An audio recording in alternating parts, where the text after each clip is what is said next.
नमस्कार। आपका वामिका एकेडमी पर स्वागत है।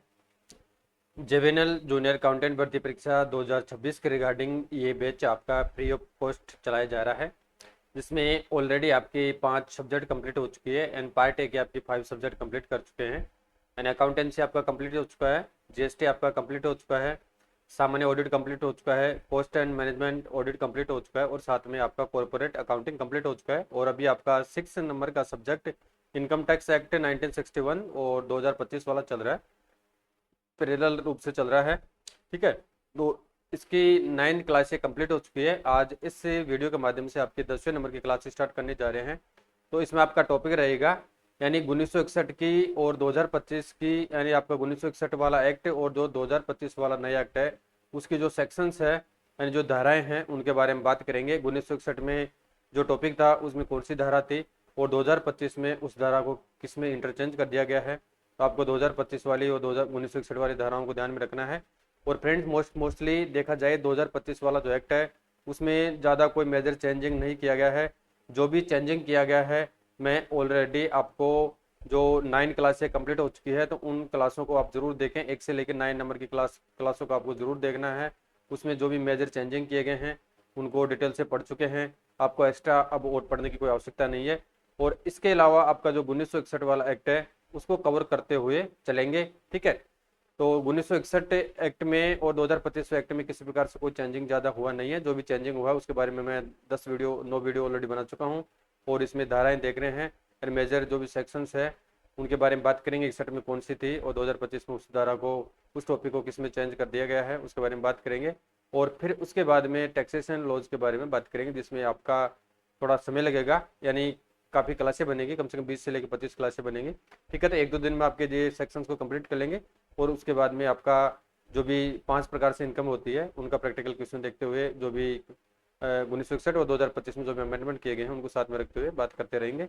ठीक है, और एक क्लास से आपको, जैसा कि मैं हर वीडियो में अनाउंसमेंट करता हूँ कि मैंने वीडियो के डिस्क्रिप्शन में टेलीग्राम चैनल का लिंक दे रखा है, तो उसको आप जरूर ज्वाइन करें ताकि जो भी क्लासें हैं तुरंत आपको मिल सके। जो भी notes, PDF, MCQ, soft copy उनकी तुरंत आपको मिल सके, जो भी अपडेट है वो तुरंत मिल सके।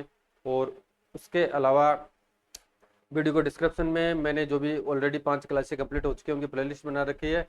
और उसके अलावा जो अभी आपके 6 नंबर का ऑनगोइंग आपका इनकम टैक्स एक्ट 2025 और 1961 वाला चल रहा है उसकी प्लेलिस्ट भी बना रखी है। और जैसे ये सब्जेक्ट कंप्लीट हो जाएगा फिर आगामी जो भी रिमेनिंग आपके टॉपिक्स है एंड रिमेनिंग जो भी सब्जेक्ट्स है उनका प्लेलिस्ट इस प्रकार से बना लेंगे।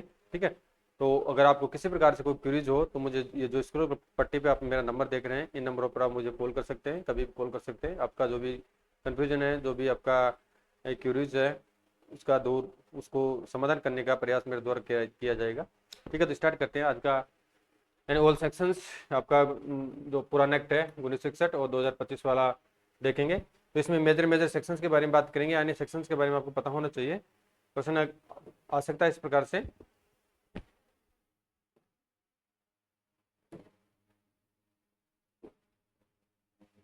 तो आपकी जो 8वें नंबर की क्लासेस थी प्लेलिस्ट में देखना, उसमें आपका 1 से लेके 54 नंबर की जो धाराएं हैं इनकम टैक्स एक्ट 1961 और इनकम टैक्स एक्ट आपका 2025 वाला है उसके बारे में वहाँ पे बात कर चुके हैं। आज इस 10वें नंबर की क्लासेज में धारा 54 से स्टार्ट करेंगे। ठीक है, तो स्टार्ट करते हैं इसको। तो इस साइड तो आपका ये ध्यान रखना आपको, यानी इस साइड तो आपको 1961 वाला एक्ट है। कौन सा एक्ट है? 1961 वाला है। और यहाँ पे बता रखा है section heading as per income tax act 1961 के अकॉर्डिंग जो सेक्शन हेडिंग है वो दे रखी है। और section number as per income tax act 2025 के हिसाब से बता रखा है। इधर 2025 है और आप राइट साइड आपका 2025 है और लेफ्ट साइड आपका 1961 वाला है। और जो टॉपिक दे रखा है, जो भी सेक्शन हेडिंग है वो यहाँ पे बता रखी है। तो 54A में था जो अब इसको ओमिटेड 2025 में इसको डिलीटेड कर दिया गया है, तो इससे आपको मतलब नहीं है। फिर आपका 54B था, capital gains on transfer of land use for agriculture purpose not to be charge in certain cases है। पहले ये 54B में था, अब इसको इंटरचेंज करके जो नया एक्ट है 83 में इसको इंटरचेंज कर दिया गया है। तो धारा आपको ध्यान रखनी है, 54B को 83 में कन्वर्ट कर दिया गया है। फिर आपका 54C है वो डिलीटेड हो चुका है, जिससे कोई मतलब नहीं है आपको। फिर 54D है capital gains on compulsory acquisition of lands and buildings not be charge in certain cases है। पहले 54D में था, अब इसको 84 में कर दिया गया है। और आपका 54E है, तो ये रेडुडेंट है यानी अनावश्यक है, इससे कोई ज़्यादा बात करने की यहाँ पे कोई आवश्यकता नहीं है। चौन ई ए भी रेडुडेंट है, यह भी रेडुडेंट है एंड अनावश्यक रूप से है। और फिर आपका चौन ईसी है, पहले ये 1961 वाले में चौन ईसी धारा थी, वो capital gains not to be charge on investment in certain bonds के बारे में था, जिसको कन्वर्ट करके 2025 का एक्ट है इनकम टैक्स, उसमें धारा 85 में इसको समाहित कर दिया गया है। वो चौन ईडी और चौन ई आपका अनावश्यक है। और चौन एफ है, पहले ये capital gains on transfer of certain capital assets not to be charge in case of investment in residential houses के बारे में था। अब इसको 2025 वाले एक्ट में 86 में इसको इंटरचेंज कर दिया गया है। हालांकि इसके बारे में आपको पीडीएफ मिल जाएगी, पीडीएफ में आप लोग देख लेना इनको, यानी नियमों को जो भी मोस्टली जो भी सेक्शन है उनके बारे में बात करें, टोटल धाराओं को नहीं देखेंगे, जो भी महत्वपूर्ण है उनको देखते चलेंगे और आपको पीडीएफ मिल जाएगी। पीडीएफ में आप इनको इसका प्रिंट ले सकते हो। फिर चौन जी है, पहले assumption of capital gains on transfer of assets in cases of shifting of industrial undertaking from urban area के बारे में था, इसको 87 में कन्वर्ट कर दिया गया है। और आपको चौन जी था पहले वो था exemption of capital gains on transfer of assets in cases of shifting of industrial undertaking from urban area to any special economic zone के बारे में था, स्पेशल इकोनॉमिक जोन था सेज के बारे में था, पहले चौन जी में था। अब इसको 88 में 2025 एक्ट के अनुसार इसको इंटरचेंज कर दिया गया है, यानी सब्जेक्ट आपका ये एडिंग यही रहेगी, लेकिन जो धारा है वो धारा चेंज हो चुकी है। और चौन बी को अनावश्यक है। चौन एच आपका extension of time acquiring new assets of depositing और investing amount of capital gains था, इसको चेंज करके 89 में कर दिया गया है। और 55 था पहले 1961 का कटू, मीनिंग ऑफ एडजस्टेड का था, cost of improvement and cost of acquisition के बारे में था, उसको 90 में चेंज कर दिया गया है। और 55 ये है आपका रेफरेंस टू वैल्यूएशन ऑफिसर के बारे में था, किसका था, मूल्यांकन अधिकारी बारे में था, अब इसको 91 में चेंज कर दिया गया है। और इनकम फ्रॉम अदर सोर्सेज पहले धारा 56 में थी 1961 के अकॉर्डिंग, अब इसको धारा 92 में चेंज कर दिया गया है 2025 के अकॉर्डिंग। और आपका जो 57 नंबर का था कटौतियाँ थी, पहले जो डिडक्शन थे आपके वो 57 नंबर शो कर रखे थे, अब उसको 93 में कन्वर्ट कर दिया गया है। किस में कन्वर्ट कर दिया गया है, 2025 वाला जो एक्ट है उसको 93 धारा में कन्वर्ट कर दिया गया है। नेक्स्ट देखते हैं आपका 58 नंबर का, यानी इस साइड आपका 1961 वाला एक्ट है और इसमें जो सेक्शन हेडिंग दे रखी है, और इधर आपका 2025 वाला है। तो पहले 1961 में जो 58 नंबर की धारा थी वो अमाउंट्स नोट डिडक्टेबल थी, यानी ऐसी राशि जो कटौती योग्य नहीं है, अब वो धारा 94 में उसको समाहित कर दिया गया है। 59 आपका प्रॉफिट चार्जेबल टू टैक्स था, उसको 95 में चेंज कर दिया गया है। 60 transfer of income where there is no transfer of assets था, अब इसको 96 में ट्रांसफर कर दिया गया है। रिवोकेबल ट्रांसफर ऑफ असेट्स से पहले 61 में था, अब 97 में कर दिया गया है। इसके अलावा 62 आपका ट्रांसफर इरिवोकेबल फॉर ये स्पेसिफाइड पीरियड है, पहले 62 में था, 97 में हो चुका है। और ये 63 आपको transfer and revocable transfer defined है, परिभाषा आती है, वो 98 में कन्वर्ट कर दी गई है। और आपका पहले 64 था income of individual to include income of spouse, यानी जो पति पत्नी है, माइनर, चाइल्ड एक्सेट्रा जो इनकम है, पहले 64 में थी, अब इसको 99 धारा में कन्वर्ट कर दिया गया है, 2025 वाला एक्ट है। फिर 1961 की 65 धारा देखें तो वो थी पहले liability of person in respect of income included in the income of another person है, अब इसको धारा 100 में कन्वर्ट कर दिया गया है। 66 है टोटल इनकम के बारे में था, अब ये धारा 101 में इसको समाहित कर दिया गया है। आपका 67 डिलीटेड हो चुका है, ओमिटेड है। फिर आपका 67A है, वो था method of computing A members share in income of association of person और बॉडी ऑफ इंडिविजुअल था, वो पहले 67 में था, 309 में इसको कन्वर्ट कर दिया गया है। पहले केस कैंडिडेट 68 से संबंधित था, अब 102 में है। 69 में अनएक्सप्लेनेड इन्वेस्टमेंट था, अब 103 में कर दिया गया है। 69A में अनएक्सप्लेनेड मनी एक्सेट्रा था, अब 104 में कर दिया गया है। इसके अलावा 69B में amount of investment etcetera not fully disclose in books of account था, अब इसे 103 104 में कन्वर्ट कर दिया गया है। और 69C में अनएक्सप्लेनेड एक्सपेंडिचर एक्सेट्रा थे, अब इसको 105 में कन्वर्ट कर दिया गया है। इसके अलावा 69D है, यानी इन धाराओं का जब आपका चैप्टर आएगा डिटेल से अपन टैक्सेशन लॉज के बारे में बात करेंगे, प्रैक्टिकल क्वेश्चन में पढ़ेंगे जब डिटेल से इनकी बात करेंगे, अभी शॉर्ट में यहाँ पे धाराएं देख रहे हैं। और 69D है अमाउंट बोरोड और रिक्वायर्ड ऑन हुंडी है, पहले 69D में था, 106 में इसको कन्वर्ट कर दिया गया है और ये नया लाया गया है 107। आपका 61 के अकॉर्डिंग 70 नंबर का जो धारा थी, यानी set of loss from one source against income from another source under the same head of income है, पहले से 70 में था, अब 108 में इसको कन्वर्ट किया गया है। 71 था आपका set of loss from one head against income from another है, 109 में कन्वर्ट कर दिया गया है। 71 एक यहाँ पे अनावश्यक है, इसकी कोई आवश्यकता नहीं है। और 71 भी है carry forwarded and set of loss from house property है। अगर हाउस प्रॉपर्टी से लॉस हुआ उसको अगर कैरी फॉरवर्ड करना है, पहले 71 भी में था, अब इसको 110 में कर दिया गया है। Carry forwarded and set of business losses है, पहले 72 में था, अब इसको 112 में कन्वर्ट कर दिया गया है। धारा 112 में इसको शामिल किया गया है। 72A को आपका 116 में समाहित किया गया है। आपका 72AA था, उसको 117 में समाहित किया गया है। यानी जो स्पेशल एग्जाम के दृष्टिकोण से उसी धारा की बात कर रहे हैं, ठीक है। हालांकि आपको पीडीएफ मिल जाएगी, उसमें आप डिटेल से देखना सभी को। आपका 72A भी है provision relating to carry forwarded and set off accumulated loss and unabsorbed depreciation allowance in business recognition of cooperative banks के रिगार्डिंग है, पहले 72A में था, 118 में किया गया है। और 73 आपका लॉसेज इन स्पेसिकुलेशन बिजनेस है, स्पेशलाइज्ड बिजनेस के रिगार्डिंग है, तो 113 में था, पहले 73 में था। और 73 है carry forward and set off losses by specified business है, पहले 73 में था, अब इसको 114 में कन्वर्ट कर दिया गया है। नेक्स्ट देखते फ्रेंड्स।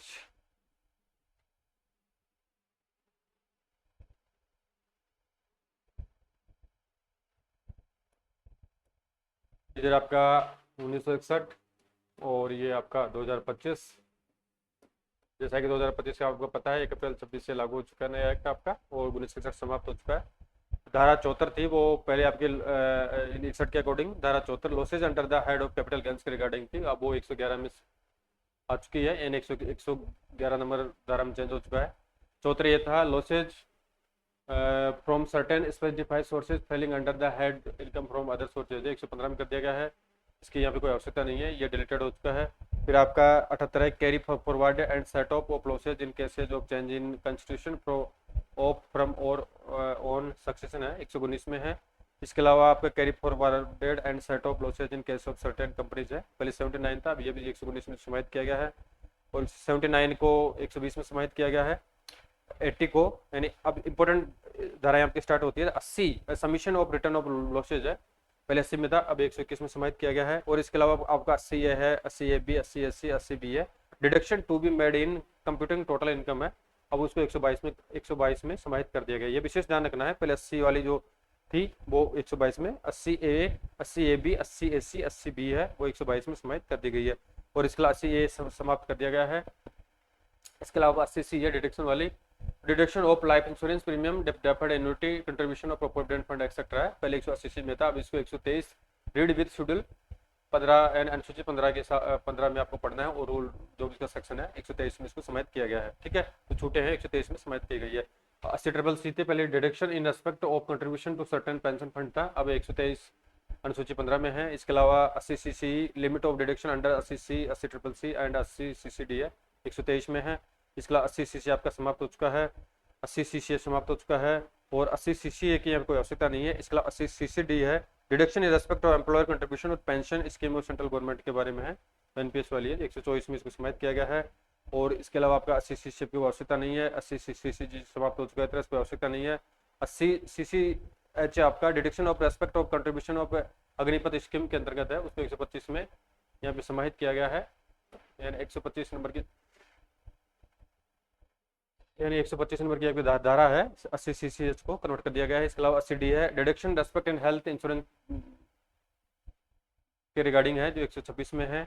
अब 80DD वाले 80DD की जो धारा थी, deduction in respect of maintenance including medical treatment of dependent who is a person with disability है, 127 में है। 80DD भी मेडिकल ट्रीटमेंट 128 में शामिल किया गया है। 80E deduction in respect of interest on loan taken for higher education के रिगार्डिंग 138 में है। इसके अलावा 80E आपका deduction respect of interest on loan taken for certain house property के रिगार्डिंग को लोन लिया गया, जो डिडक्शन दी जाएगी, पहले धारा 80E में थी, अब धारा 130 में इसको चेंज कर दिया गया है, ठीक है। नेक्स्ट देखते हैं आपका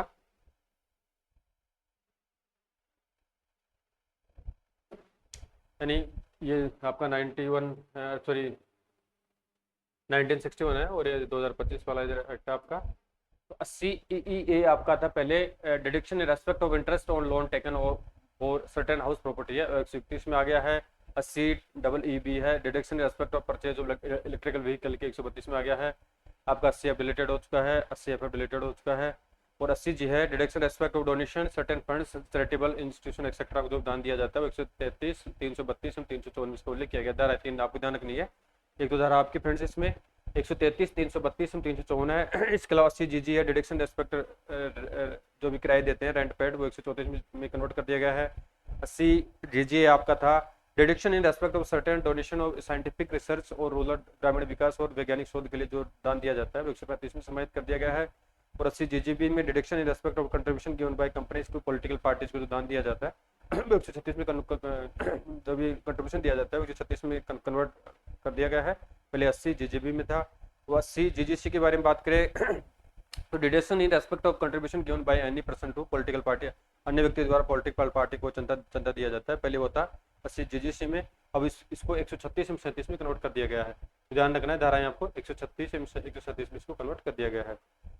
इसके अलावा 80 एच आपका डिडक्शन इन यानी ये रिलेटेड हो चुका है और 80 एच की आवश्यकता नहीं है। 80 एच की कोई आवश्यकता नहीं है यानी इसको एक तरह समाप्त मान लिया गया है। 80 यानी ये पूरा बीज 80 वाला जो आपका सामने आ रहा है यहाँ तक इसकी कोई आवश्यकता नहीं है क्योंकि इनका समायोजन अन्य रूल्स में धाराओं में कर दिया गया है। फिर आपका 80 IA है deduction in respect of profits and gains from industrial undertaking to enterprise engaged in infrastructure development etcetera है। पहले 80 IA में था 138 में है। इसके अलावा 80 IAB है deduction in respect of profits and gains by an undertaking और enterprises engaged in development of special economic zone है यानी सेज के रिगार्डिंग जो प्रोविजन है वो 139 में बनाए गए हैं। नेक्स्ट देखते हैं आपका ये 1961 और ये आपका 2025 यानी 80 IAC है special provision in respect of specified business 140 में है। और आपका 80 IB है deduction in respect of profits and gains from certain industrial undertaking 141 में है। और 80 IBA है आपका profit and gains from housing project 142 में है, इसकी आवश्यकता नहीं है, ये डिलीटेड हो चुका है। और 80 IA special provision in respect of certain undertakings in north eastern states यानी जो पूर्वोत्तर के राज्य हैं उनके लिए स्पेशल प्रोविजन किया गया है धारा 80 IA में 1961 के अकॉर्डिंग। अब इसको चेंज करके किस में कर दिया गया है धारा 143 में कर दिया गया है। और आपका 80 J डिलीटेड हो चुका है, 80 JJ को डिलीटेड कर दिया गया है। इसके अलावा 80 JJ है वो आपका संबंधित है friends deduction for businesses engaged in collecting and processing of biodegradable वाट्स है यानी बायो जो भी डाइवर्सिटी है उसके रिगार्डिंग जो भी वेस्टेज है वो धारा 145 में चेंज कर दिया गया है। 80 JJAA deduction respect of additional employ cost का 146 में है। और आपका 80 के डिलीटेड है, 80 L डिलीटेड है। और 80 LA है वो था deduction for income of offshore banking units and units of international financial services centre है 147 में है। इसके अलावा 80 M आपका deduction in respect of certain inter cooperative dividends है 148 में है। 80 MM आपका डिलीटेड हो चुका है। इसके अलावा आपका 80 N डिलीटेड हो चुका है। और 80 OK यहाँ पे कोई आवश्यकता नहीं है क्योंकि अन्य धाराओं में इसको समाहित कर दिया गया है। और 80 की जो 1961 की धारा थी वो deduction in respect of income of cooperative society के रिगार्डिंग थी जो उनको एक धारा 149 एंड 150 में इसको समाहित कर दिया गया है, धारा 149 में समाहित कर दिया गया है। और 80 PA और 80 QT यहाँ पे कोई आवश्यकता नहीं है क्योंकि अन्य धाराओं में इनका समायोजन किया जा चुका है। फिर देखते हैं आपका नेक्स्ट इधर आपका 1961 और इधर आपका 2025। हालांकि मैं लिखने की आपको आवश्यकता नहीं है, आप सभी को पता है लेफ्ट साइड में 1961 है और ये सेक्शन हेडिंग है और ये जो नई एक्ट है 2025 की तरह यहाँ पे दे रखी है। अब इनको देखते हैं आगे।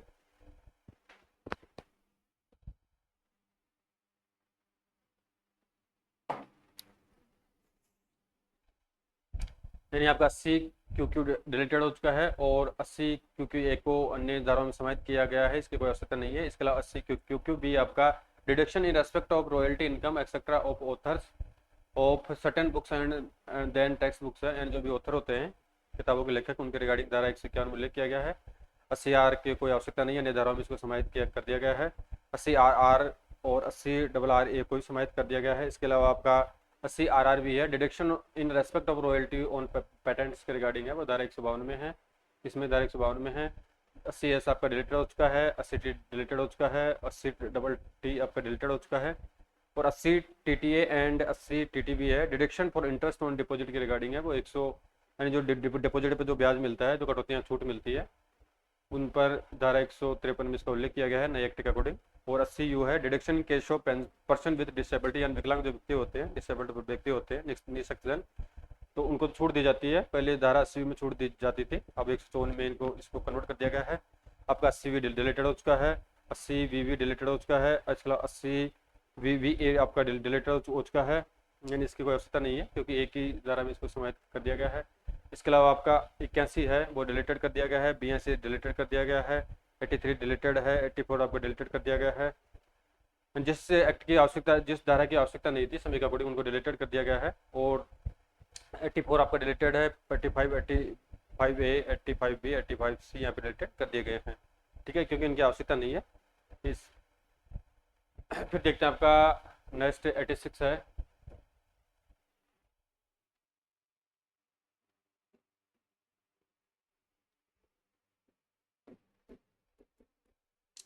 है आपका share of member of an association of person और body of individual in the income of association और बॉडी है, तो 309 310 में है, पहले 86 में था। 86A आपका डिलीटेड हो चुका है। 87 है rebate to be allowed in computing income tax है, 155 में है। और 87A है आपका rebate of income tax in case of certain individual है, व्यक्तिगत रूप से, 156 में है। इसके अलावा 88 आपका डिलीटेड है, 80 आपका डिलीटेड है, 88B डिलीटेड है, 80C आपको डिलीटेड कर दिया गया है और 88 डिलीटेड है, इसकी आवश्यकता नहीं, इस कारण से इनको डिलीटेड कर दिया गया है। और आपका 88 है rebate in respect of STT है, सिक्योरिटीज ट्रांसफर टैक्स होता है, तो इसकी आपको आवश्यकता नहीं है, अन्य धारा में इसका समाधान किया जा चुका है। और इसके अलावा 89 है relief when salary etcetera is paid in arrears और इन एडवांस है, पहले ये आपका 89 में था, सैलरी जो भी एरियर्स एडवांस में होते हैं, अब इसको 57 में कन्वर्ट कर दिया गया है। और 89A था आपका relief from taxation income from retirement benefit account maintain in A notified country है, तो इसको 158 में है। 90 आपका पहले एग्रीमेंट विद फॉरेन कंट्रीज और स्पेसिफाइड टेरिटरीज यानी केंद्र शासित प्रदेशों और विदेशों के साथ में जो भी एग्रीमेंट है वो अब 165 में इसको चेंज किया गया है। इसके अलावा 90A है adoption by central government of agreement between specified association of double taxation relief 159 में है। 91 पहले आपका countries with which no agreement exist, पहले से कोई एग्रीमेंट नहीं हो, वो 160 के अंतर्गत बता रखा है। और इसके अलावा नेक्स्ट आपका 92 है any computation of income from international transaction having regard to arms length price है, एंड आर्म्स लेंथ प्राइस क्या है, आर्म्स लेंथ प्राइस पहले 92 में था, अब इसको 161 में कन्वर्ट कर दिया गया। ये ज़्यादा इंपॉर्टेंट ध्यान रखना आपको, आर्म्स लेंथ प्राइस वाली पहले धारा आप 92 में थी, अब इसको 161 में कन्वर्ट कर दिया गया है। इसके अलावा 92 ये है मीनिंग ऑफ एसोसिएट एंटरप्राइजेज है, वो 162 में है, ठीक है। और आर्म्स लेंथ प्राइस आपके 161 यानी 161 में है। 92 आपका मीनिंग ऑफ इंटरनेशनल ट्रांजेक्शन 163 में चेंज हो चुका है। 92B meaning of specified domestic transaction 164 में है। और 92C कंप्यूटेशन और आर्म्स लेंथ प्राइस है 165 में है। इसके अलावा आपका 92C ये reference to transfer pricing officer है, एंड ट्रांसफर प्राइसिंग ऑफिसर है, 166 से लेके 166 एंड 532 में इसका उल्लेख किया गया। कौन सी 100 166 है, 100 आपकी 532 में इसका उल्लेख किया गया, तो दोनों धाराएं आपको ध्यान रखनी है, 166 एंड 532। नेक्स्ट स्टेप 92C भी है power of board to make safe harbour rules है, 167 में इसका उल्लेख किया गया है। 92C एडवांस प्राइसिंग एग्रीमेंट 168 में है। 92CD effect to advance pricing agreement 169 में है। इसके अलावा आपका 92C secondary adjustment in certain cases 162 और 170 में इसका उल्लेख किया गया है। और 92D है maintenance keeping and furnishing of information and documented by certain persons है, 171 में है। और 92A है report from an accountant to be furnished by a person entering into international transaction और स्पेसिफाइड डोमेस्टिक ट्रांजैक्शन के रिगार्डिंग 172 में उल्लेख किया गया है। इसके अलावा आप 92F है definition of certain terms relevant to computation of arms length price etcetera, 173 में इसका उल्लेख किया गया है, ठीक है। इसकी पीडीएफ मिल जाएगी, आप पीडीएफ देखना, कोई दिक्कत वाला आपको दिक्कत नहीं आएगी, हालांकि वीडियो में शॉर्ट में देख रहे हैं यहाँ पे, और जब इनका चैप्टर आएगा, जब डिटेल से इनको देखेंगे तब आपको समझ में आएगा। 93 आपका 1961 के according evidence of income tax by transaction resulting in transfer in income to non residence है, एनआरआई के लिए 174 में उल्लेख किया गया है। और आपका 94 है evidence of tax by certain transaction in securities 175 में है। और 94 एक यानी ये है special measures in respect of transactions with persons located in notified jurisdiction area जो भी है, तो 173 में उल्लेख किया गया है। 94 limitation on interest deduction in certain cases 177 में है। 95 applicability of general anti avoidance rules 178 है। 96 इम्परमिसिबल अवॉइडेंस अरेंजमेंट 179 में है। और 97 आपका arrangement to like commercial substance 180 में है। 98 का concession of impermissible avoidance agreement 181 में है। और 99 treatment of connected person and को मॉनिटरिंग पार्टी 182 में उल्लेख किया गया है। इसके अलावा 100 के नंबर की जो 1961 की धारा थी एप्लीकेशन ऑफ दिस चैप्टर थी वो 123 में उल्लेख किया गया है। और 101 नंबर की जो धारा थी 1961 के अकॉर्डिंग फार्मिंग ऑफ गाइडलाइंस 183 में इसका उल्लेख किया गया है। और 102 में जो डेफिनेशन थी वो 184 में इसका उल्लेख किया गया है। इसके अलावा 103 आपको ओमिटेड है, डिलीटेड है, 104 की आवश्यकता नहीं है, 105 डिलीटेड है, 106 डिलीटेड है, 107 डिलीटेड है, 107 ए डिलीटेड है, 108 ए डिलीटेड है यहाँ पे, और 109 यहाँ पे डिलीटेड है। और फिर 110 के बाद धारा दिखते हैं यहाँ पे, क्योंकि इन धाराओं की कोई आवश्यकता नहीं रही थी तो इनको अन्य धाराओं में इनको मर्ज करके इनको समाहित कर लिया गया है, तो इनको डिलीटेड कर दिया गया है। अनावश्यक रूप से ये धाराएं थी। 110 है डिटर्मिनेशन ऑफ टैक्स वे है total income includes income on which no tax is payable है, वो अभी 190 में इसका उल्लेख किया गया है। 111 नंबर की धारा है tax on account accumulated balance of recognised provident fund है, 191 में है। 111 ए जो 1961 वाली धारा थी वो tax on short term capital gains in certain cases थी, 196 में इसको चेंज कर दिया गया है। 112 नंबर की जो धारा थी tax on long term capital gains के रिगार्डिंग 197 में है। 112 ये है आपके tax on long term capital gains in certain cases 198 में है। और इसके अलावा आपका 113 है tax in the cases of block assessment of search cases है, 192 में इसका यहाँ पे उल्लेख किया गया है। नेक्स्ट देखते हैं फ्रेंड्स, 114 नंबर की जो धारा है वो डिलीटेड हो चुकी है और 15 की डिलीटेड हो चुकी है। और 115 ये है आपके tax on dividend royalty and technical services fees in cases of foreign companies 207 में इसको उल्लेख किया गया है। 115 ये भी है tax on income from units purchase for foreign currency और capital gains arising from their transfer है, 208 में उल्लेख किया गया है। इसके अलावा 115 इशी है tax on income from bonds और global depository receipt purchase in foreign currency और capital gains arising from their transfer, 209 में है। इसके अलावा 115 एसी है tax on income from global depository receipt, यानी जो भी आपका जीडीआर होता है परचेज इन फॉरेन करेंसी और capital gains arising from their transfer है, 193 में इसको उल्लेख किया गया है। 115 एडी को यानी फॉरेन जो FII होते हैं फॉरेन इंस्टीट्यूशनल इन्वेस्टर होते हैं उनके रिगार्डिंग 202 में उल्लेख किया गया है। और इसका जो आपका 115 भी है tax on profits and gains of life insurance business से इसके रिगार्डिंग बात करें तो 154 नंबर जो सेक्शन है उसमें किया गया है, टेबल नंबर सीरियल नंबर 6 में इसका उल्लेख किया गया है। 115 बी है tax on income of certain manufacturing domestic companies के रिगार्डिंग 199 में चेंज कर दिया गया है। 115 बी ए को tax on income of certain domestic companies 200 में है। ये सबसे बड़ी इस एक्ट की फायदा यह है कि पहले जो एक्ट था वो सब सेक्शनों में काफ़ी बटा हुआ था, लेकिन अब के बार इनको सब सेक्शनों में बहुत कम बांटा गया है। और इसके अलावा 115 BA भी है tax on income of new manufacturing domestic company 201 205 है। और 115 BSc tax on income of individual Hindu undivided family and others है, 202 में है। और 115 BAD है tax on income of certain residence cooperative society 203 205 में उल्लेख है। 115 BA है tax on income on certain new manufacturing cooperative society, new manufacturing जो सोसाइटीज होती है जिनका निर्माण किया जाता है नया, उनका जो सेक्शन नई धारा है 204 एवं 205 में इसका उल्लेख किया गया है। इसके अलावा आपका 115 BB है वो tax on winning from lottery change, जो भी लॉटरी से जो राशि लॉटरी जीतने पर जो राशि प्राप्त होती है। इसके अलावा क्रॉसवर्ड पजल्स है, रेसेज है इंक्लूडिंग हॉर्स रेसेज है, car games and other games of any sort और गैम्बलिंग और betting of any form nature whatsoever, यानी जो भी इन गेमों से जो राशि प्राप्त होती है अब इसका उल्लेख धारा 194 में किया गया है, पहले 115 BB में था। इसके अलावा 115 BB है आपके tax on non residential sportsman, यानी जो भी खिलाड़ी होते हैं NRI और स्पोर्ट एसोसिएशन है वो 211 में उल्लेख किया गया है। और 115 BBB की यहाँ कोई आवश्यकता नहीं है, इसको अन्य धाराओं में समेत कर दिया गया है। इसके अलावा आपका धारा 115 BBC है anonymous donation to be tax in certain cases 334 337 355 में उल्लेख किया गया है। और ये आपके जो धारा है इनकी कोई आवश्यकता नहीं है, अन्य धाराओं में इसको उल्लेख कर दिया गया है। फिर आपका नेक्स्ट है 115 BB है tax on income refer to section 60 और सेक्शन 69 का जो 1961 की जो धाराएं थी, और सेक्शन 69A और सेक्शन 69B और सेक्शन 69C और सेक्शन 69D है वो 195 में इसको समाहित कर दिया गया है।